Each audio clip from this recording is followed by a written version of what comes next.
Em 2013, documentos confidenciais começaram a circular fora dos canais oficiais. Eles descreviam programas de vigilância que, até aquele momento, não apareciam de forma detalhada em nenhum registro público.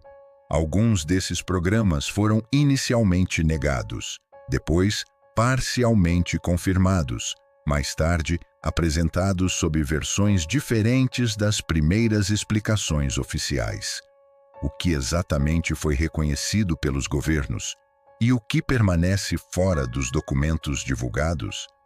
Em junho de 2013, o nome de Edward Joseph Snowden passou a ser associado a um dos maiores vazamentos de informações da história recente. Na época, Snowden tinha 29 anos. Atuava como analista de sistemas e prestador de serviços para a Agência de Segurança Nacional dos Estados Unidos, a NSA, por meio de empresas terceirizadas. Segundo registros públicos, seu trabalho envolvia acesso a sistemas classificados, voltados à coleta e análise de sinais eletrônicos. De acordo com investigações oficiais, Snowden copiou e repassou a jornalistas um grande volume de documentos sigilosos. Esses arquivos foram entregues inicialmente a Glenn Greenwald e Laura Poitras.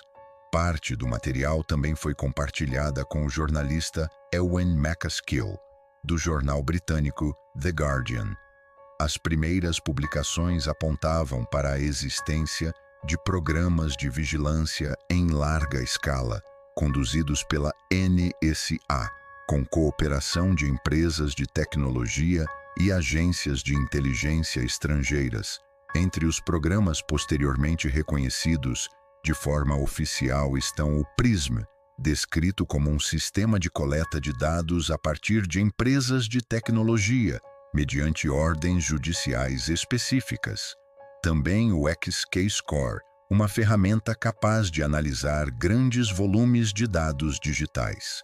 E o chamado Upstream, voltado à coleta de informações diretamente de infraestruturas de comunicação, como cabos de fibra óptica. Inicialmente, autoridades norte-americanas afirmaram que a vigilância era direcionada exclusivamente a alvos estrangeiros e ameaças à segurança nacional.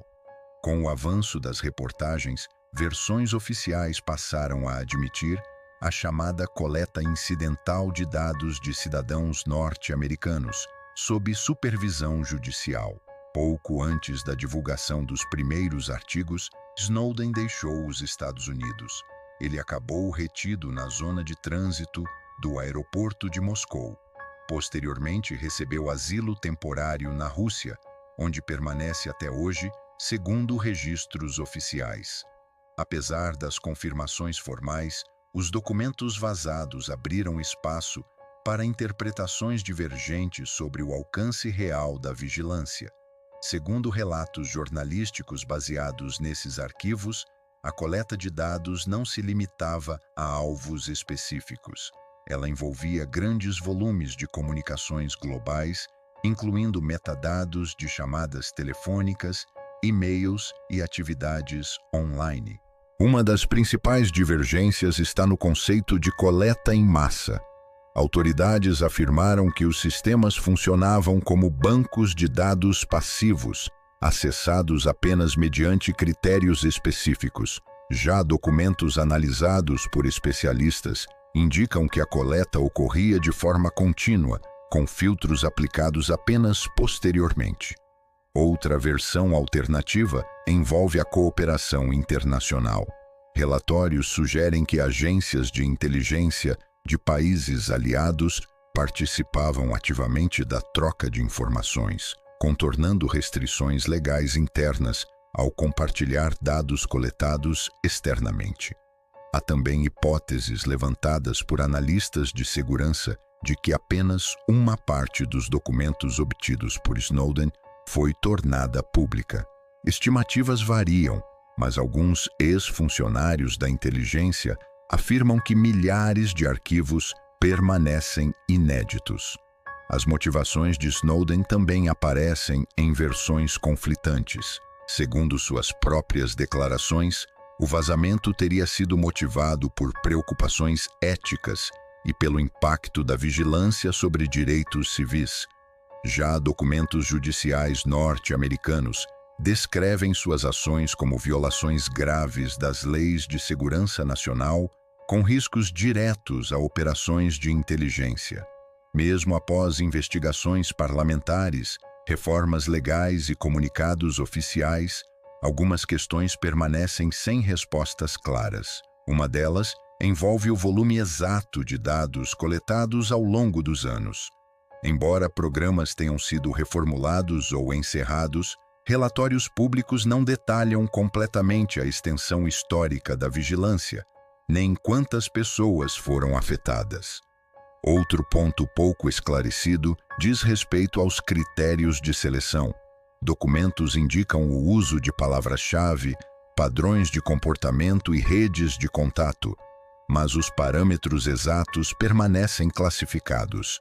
Também existem lacunas sobre o nível de conhecimento político. Segundo versões oficiais, líderes eleitos não tinham acesso a detalhes operacionais. No entanto, memorandos internos indicam briefings regulares sobre capacidades gerais de vigilância. A própria situação de Snowden levanta questionamentos. Por que um analista terceirizado tinha acesso a tantos sistemas sensíveis? E como um volume tão grande de dados pôde ser extraído sem alertas imediatos, segundo as próprias agências envolvidas? Por fim, permanece a dúvida sobre o impacto real dos vazamentos. As reformas anunciadas representam mudanças estruturais ou apenas ajustes limitados na forma de operar? O vazamento de Edward Snowden é um dos casos mais documentados da história da inteligência moderna, mas também um dos mais fragmentados em versões, relatórios e interpretações. Parte do que foi revelado foi oficialmente confirmada. Outra parte permanece classificada, reinterpretada ou envolta em linguagem técnica difícil de decifrar. Entre segurança nacional, privacidade e transparência, o caso segue como um ponto de tensão permanente no mundo digital. Diante do que foi admitido e do que nunca foi totalmente esclarecido, fica a pergunta: até onde vai o que foi oficialmente confirmado e onde começa aquilo que ainda não entrou nos registros públicos?